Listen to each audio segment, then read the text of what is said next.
Estás escuchando Futuros Desiertos.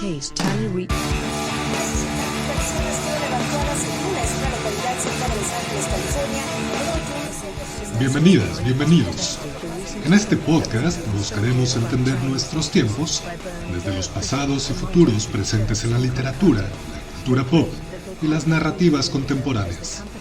Nuestra ruta partirá desde la ciencia ficción, pero a veces la realidad nos pone a prueba. Personas humanas y entidades inteligentes ajustan sus dispositivos de recepción y escucha. Naveguemos por los tiempos en estas ondas de sonido.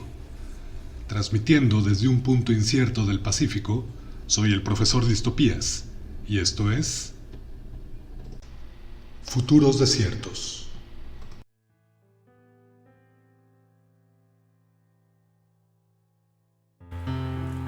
Muy buenos tiempos a ti que escuchas esta transmisión de Futuros Desiertos, tal vez en circunstancias infinitamente improbables. Ante todo, no te asustes. Ne panic, Keine Panik, ne panic, don't panic. Y no olvides llevar una toalla, precisamente porque el autor que abordaremos en esta ocasión es Douglas Adams, con su Guía del Autoestopista Galáctico. Humor cósmico que cuestiona la misma realidad, nuestras nociones filosóficas más arraigadas, el antropocentrismo occidental, a las religiones y a lo que se le ponga enfrente, desde el absurdo y recordándonos continuamente que no nos tomemos la vida demasiado en serio, porque siempre está la posibilidad de despertar una mañana con la notificación de que van a destruir el planeta, porque van a construir una ruta hiperespacial que casualmente pasa justo por este sistema solar, fundamentalmente inofensivo. Carajo, ni siquiera notificaron para pensar qué hacer un día antes. De esta manera da inicio el libro, y también esta transmisión. Comenzamos.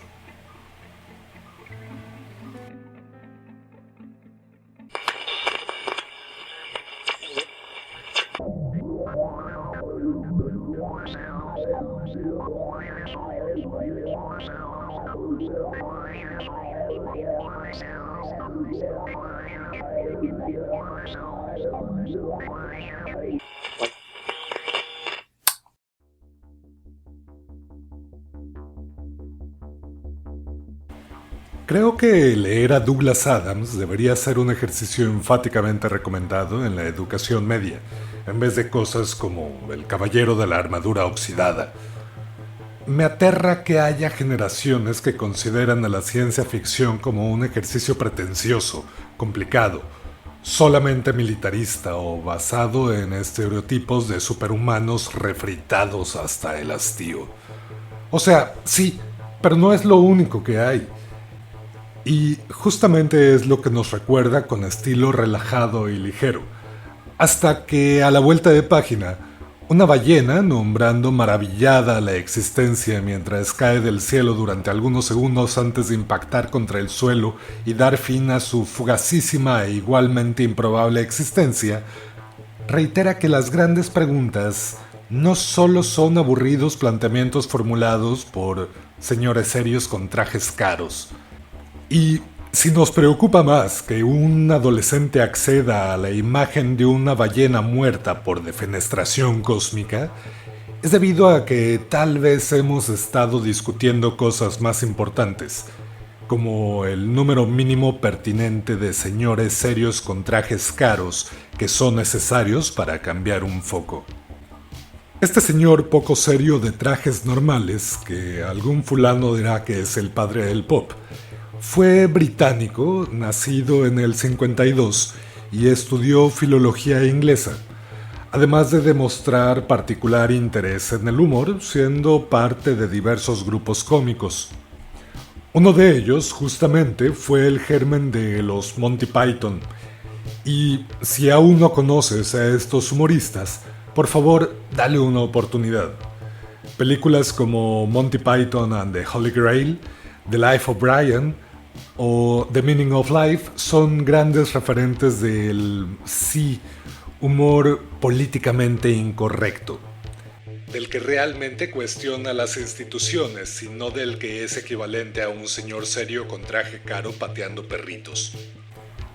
Entonces, Adams hizo la tarea y entendió muy bien de qué va todo. ¿O no? Y consideró que lo mejor que podía hacer era actuar como si realmente lo supiera y hacer muchos chistes al respecto. Y si así fue, lo hizo de manera magistral. Comenzó su carrera realizando algunos guiones, entre los cuales resaltan 3 capítulos de Doctor Who, gran serie británica, a la cual tal vez deba dedicar algunas transmisiones de futuros desiertos. Y justamente con la influencia de estos 2 grandes íconos de la BBC, Monty Python y Doctor Who, es que su obra terminó de formarse identitariamente, en un estilo humorístico del cual se volvió exponente también. Desde la universidad mostró interés por temáticas religiosas. Por ejemplo, fue reconocido por un ensayo en el que abordaba a los Beatles y William Blake y la poesía religiosa presente en sus obras. Y es que, justamente, manifestó ser ateo radical, sustentando muchas de sus críticas sociales en los problemas originados por las religiones. Falleció joven, en el 2001, porque, congruente con sus principios, una buena broma cósmica no requiere ser extensa, ni tener plot twist. Basta con su mera existencia. La comedia británica en buena medida se caracteriza por sus sketches breves, un estilo muy propio de los Monty Python. Debido a que la guía del autoestopista galáctico fue originalmente un programa de radio en forma de sketches con secuencia narrativa, su adaptación a novela de alguna manera estuvo o mantuvo esa estructura. Aunque hay algunas críticas respecto a que no mantiene la esencia del programa original, creo que más bien es la forma proto-hipster del "güey, es que es mejor el libro, güey, y lo lees mientras escuchas las maquetas originales de Pink Floyd en vinilo, güey". Porque, a fin de cuentas, son distintas versiones dirigidas a distintos públicos y está bien que así sea. Por ello, en las novelas que conforman la trilogía de la guía del autoestopista galáctico, encontraremos capítulos breves, lo que hace que sea una lectura tremendamente cómoda, agradable y que podemos pausar en cualquier momento en vez de esperar a concluir un capítulo más largo que cuadra panteonera. Así, podemos intercalar cómodamente la lectura de algunos capítulos del libro con 4 horas de TikTok entre cada pausa. La idea del programa se le ocurrió en el 71, mientras viajaba por Austria. Leía un libro sobre autoestopismo en Europa acostado en medio del campo, en ese particular estado etílico que dejan un par de cervezas oscuras después de 2 días sin comer. Y justo se nota esa falta de ceremoniosidad de pub británico al comienzo del relato, pues a criterio de Ford Perfect, uno de los protagonistas, lo mejor que se puede hacer unos minutos antes de que desintegren el planeta es ir al bar más cercano a empinarse 3 pintas de cerveza al hilo. A partir de 1978 comenzó la emisión de la serie radiofónica, y la primera entrega novelada fue publicada un año después. Terminó constituyendo una trilogía de 5 libros, aspecto consistente con el esfuerzo de reformulación de la realidad a la que demostró ser asiduo Adams. De hecho, a 8 años de su fallecimiento se agregó un 6º libro a dicha trilogía, escrito por Eoin Colfer. La trilogía de la guía del autoestopista galáctico se conforma por la novela homónima, que es la primera, El restaurante del fin del mundo, La vida, el universo y todo lo demás, Hasta luego y gracias por el pescado, Informe sobre la Tierra fundamentalmente inofensiva, para cerrar con Y una cosa más, el 6º libro anteriormente referido. También escribió otra trilogía, aunque la tercera novela fue publicada post-mortem, tal vez en un astuto giro del guión, sobre Dirk Gently, un detective holístico. Particularmente, aún no leo estas novelas, aunque ciertamente están en lista de espera, y probablemente sean retomadas en alguna futura transmisión. No obstante, estas han sido adaptadas en un par de ocasiones a series televisivas, siendo la última en 2016, producida por BBC América, cuyas 2 temporadas están actualmente disponibles en Netflix, y las recomiendo enfáticamente. En ella aparece Elijah Wood, actuando como solo él sabe hacerlo, como Elijah Wood, el personaje atormentado y con vida mediocre que nunca se entera de nada, el Jon Snow de la ciudad promedio estadounidense. O de la comarca. Pero, ¿qué diantres es un detective holístico? ¿Qué es la guía del autoestopista galáctico? ¿Cuál es el sentido de la vida, el universo y todo lo demás? ¿Cuál es la tercera especie más inteligente del planeta? ¿Por qué los humanos continuamente repiten y manifiestan lo que a todas luces es evidente? ¿Por qué pulsamos botones que explícitamente nos piden no pulsar? ¿De cuántas formas podemos demostrar la indemostrabilidad de Dios? ¿Qué voy a comer hoy?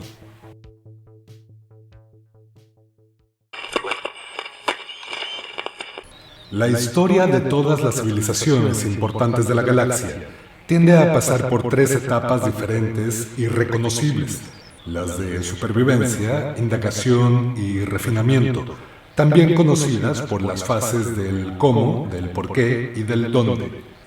Por ejemplo, la primera fase se caracteriza por la pregunta ¿cómo podemos comer? La segunda, por la pregunta ¿por qué comemos? Y la tercera, por la pregunta ¿dónde vamos a almorzar? Por favor, no vuelva a presionar ese botón.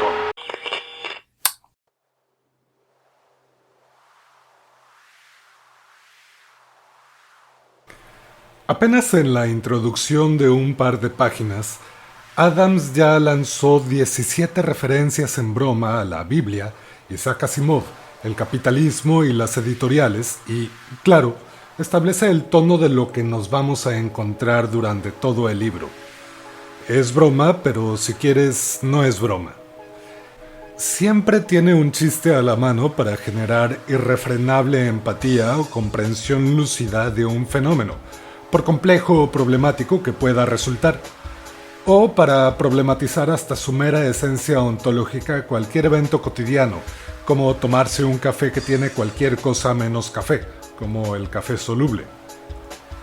De inicio nos presenta al protagonista, Arthur Dent, que es un tipo totalmente normal, el promedio del promedio, con una expresión de continua preocupación. Pensemos en un millennial cualquiera.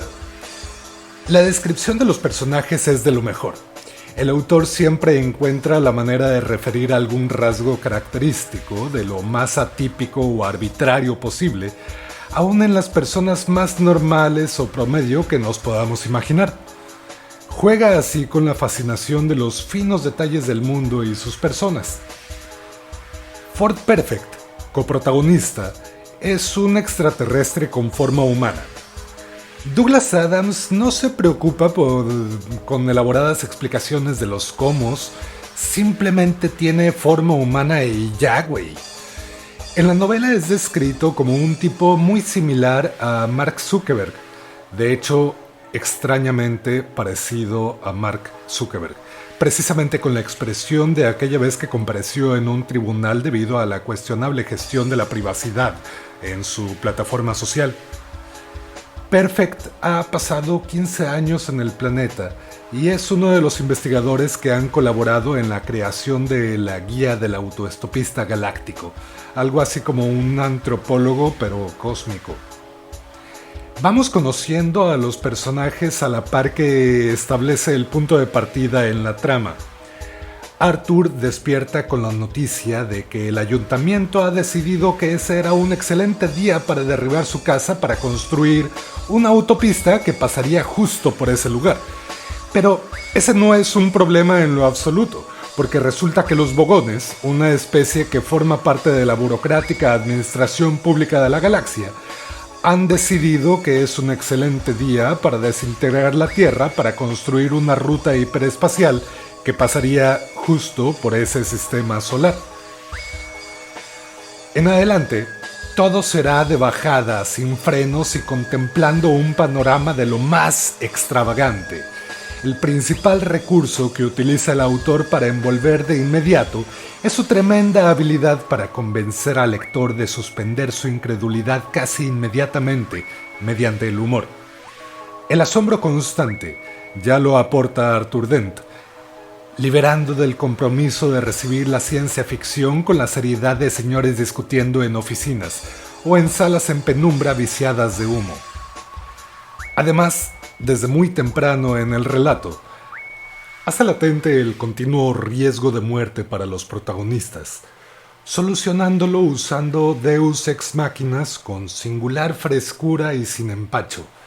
Y claro, aquí lo importante no es tanto la tensión que pueda generar poniendo en riesgo a los personajes, sino las ingeniosas formas mediante las cuales pueda salvarlos de último momento, manteniendo la intriga constantemente en los breves capítulos, ya sea por el uso del 12º Deus Ex Machina o las paradojas existenciales en tono de broma al citar alguno de los variopintos artículos de la guía del autoestopista galáctico, la cual justamente es una especie de Wikipedia con la información que siempre se quiso tener al alcance para ser la persona popular de una fiesta aportando el dato inútil del día a manera de rompehielos. De hecho, existe una edición terrícola en la página h2g2.com, en la que tanto Adams como la comunidad de amigos y seguidores de su obra colaboraban redactando artículos que abordan temas tales como el trabajo de colocar postes de electricidad solamente mediante el uso de poleas, el por qué Chicago importó gatos ferales, una guía para comprar flores en cualquier ciudad, el juego del pronombre de género, el cual fue inventado desde mucho antes para molestar a los más rancios militantes de la corrección lingüística, o remedios para las resacas de las fiestas de fin de año. Esta versión digital de la guía fue iniciada desde 1999, diciéndola en carta "Quítate que ahí te voy", y anticipándose a Wikipedia 2 años antes de su fundación. Más allá de la clarísima alegoría a Fundación de Isaac Asimov, próximamente en futuros desiertos, y que sin duda muchos otros autores han escrito ciencia ficción humorística, me gusta considerar a Douglas Adams como uno de los grandes pranksters del siglo XX.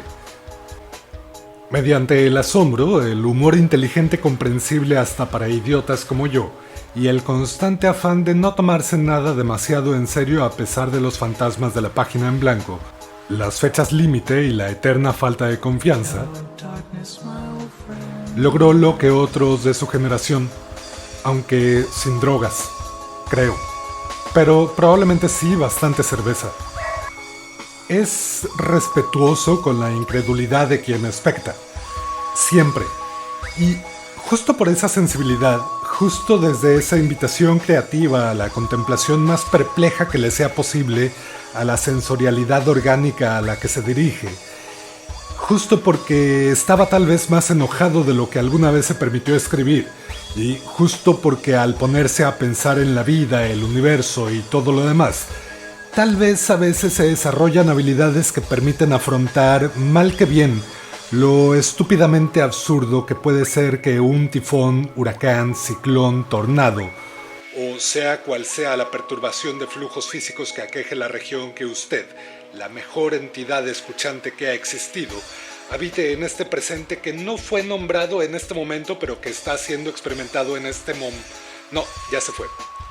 Cuyo vórtice confluya en un caño pueda, por puro azar de su existencia, ensamblar un avión comercial nada más con los materiales que arrastró mientras destruía alguna ciudad al azar.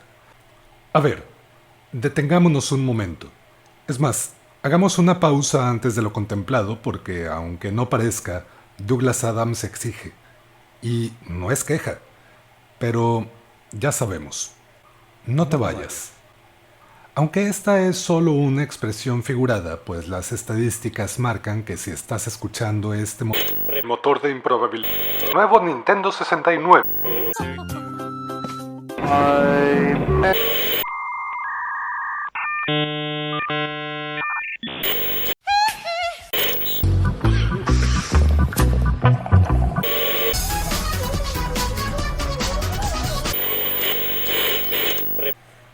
Es un hecho importante y conocido que las cosas no siempre son lo que parecen.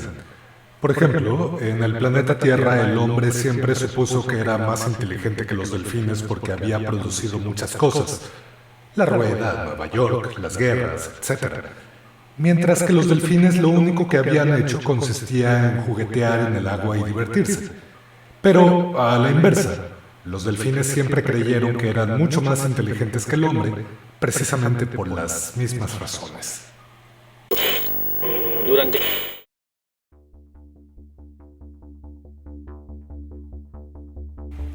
Ante la insondabilidad de la existencia, nuestros intentos de comprensión del universo siempre serán poco menos que equivalentes a los gráciles saltitos de un cachorrito convencido de atravesar una avenida en hora pico.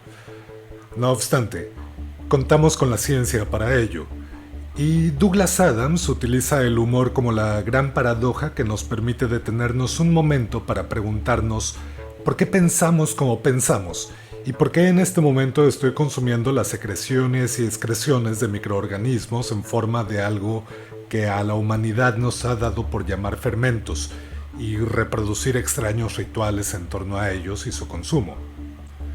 Hay quienes establecen que el pináculo de la evolución es la posibilidad de crear y hacer humor, porque es reforzante y satisfactorio y ¡wow! Tenemos lenguaje que por sí mismo ya es una maravilla.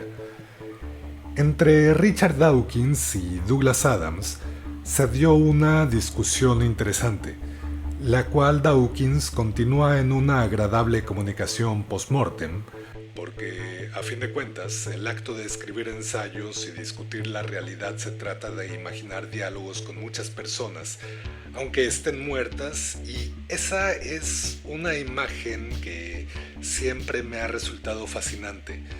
Por eso, ensayen a cambiar la realidad, ensayen a discurrir con otras voces, ensayen con música y ciencia ficción. En el libro El espejismo de Dios, de 2006, Dawkins cita un discurso de Adams en el 98.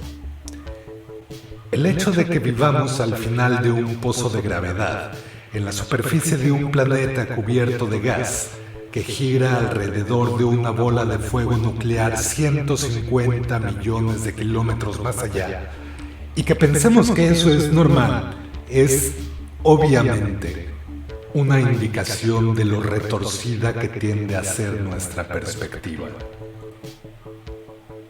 Una de las tesis centrales en la obra de Adams es la divertida reflexión continua en torno al principio antrópico. Realmente no estoy seguro de poder explicarlo, porque es tremendamente hipnotizante la tautología que puede contener. Hold my beer.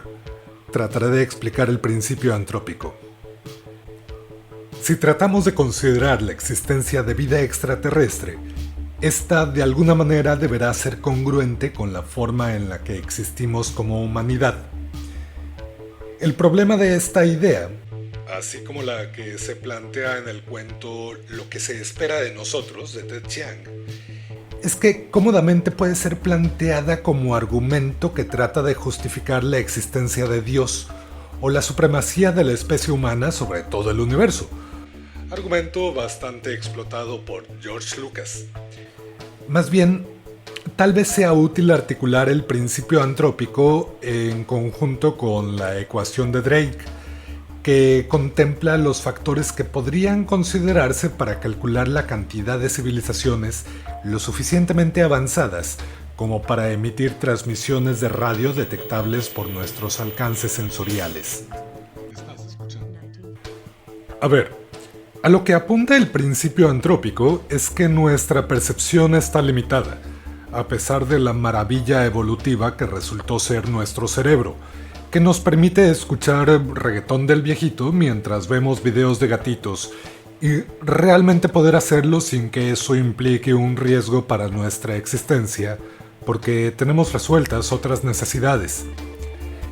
Y no sé la opinión de quien escuche, pero a mí eso me parece simplemente maravilloso.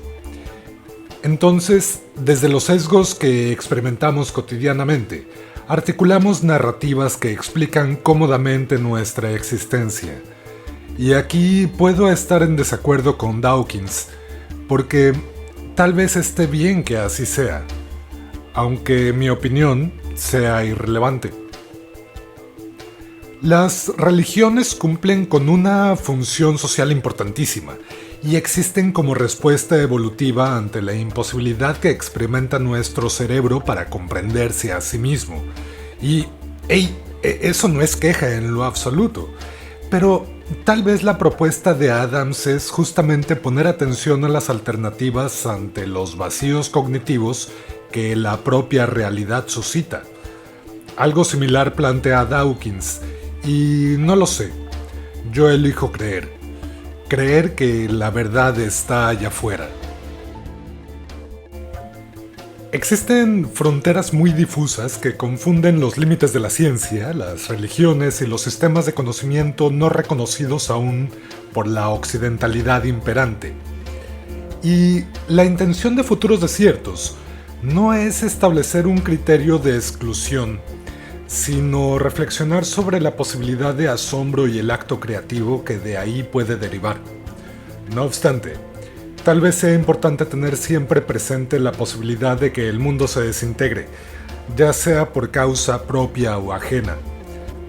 Y esto a pesar de que los militarismos religiosos suelan resultar atractivos, pues la historia nos ha mostrado que tal vez no sean muy agradables si se pertenece a la abstracción nacionalista equivocada, sea lo que sea que implique ello. Demos por sentado que experimentaremos agobio existencial. A veces elijo tolerar la existencia reflexionando sobre el hecho de que está loquísimo que la especie humana haya construido plataformas que le permiten lanzarse de cara al agua desde 10 metros, y que la subjetividad del reconocimiento de ese acto sea motivo para discutir de forma global durante un par de semanas o 3, mientras máquinas con elevado consumo energético procesan una cantidad cuasi infinita de datos arbitrarios para producir una divisa súper abstracta a costa de la combustión de materia orgánica comprimida durante millones de unidades arbitrarias de eso que llamamos tiempo.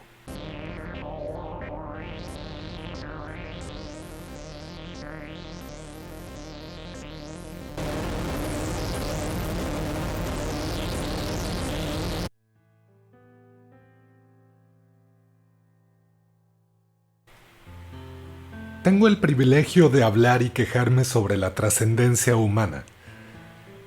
Ejerzo desde la arbitrariedad de mi existencia un algoritmo que me condiciona a emitir ondas de sonido a un espacio etéreo no del todo conceptualizado aún, esperando poder incidir en las formas de existencia subjetiva que pueden experimentar entidades orgánicas o sintéticas. Soy un idiota gritándole tal cual a la nube.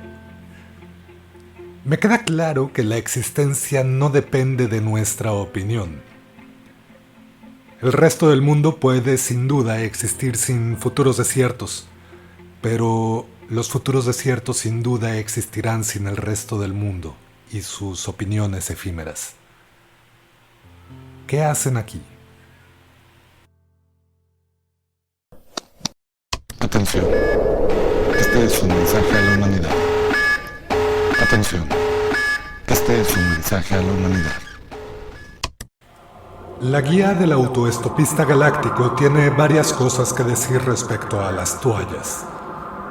Dice que una toalla es el objeto de mayor utilidad que puede poseer un autoestopista interestelar. En parte, tiene un gran valor práctico. Uno puede envolverse en ella para calentarse mientras viaja por las lunas frías de Jaglan Beta. Se puede tumbar uno en las refulgentes playas de arena marmórea de Santraginus 5, mientras aspira los vapores del mar embriagador. Se puede uno tapar con ella mientras duerme bajo las estrellas que arrojan un brillo tan purpúreo sobre el desierto de Cacrafún.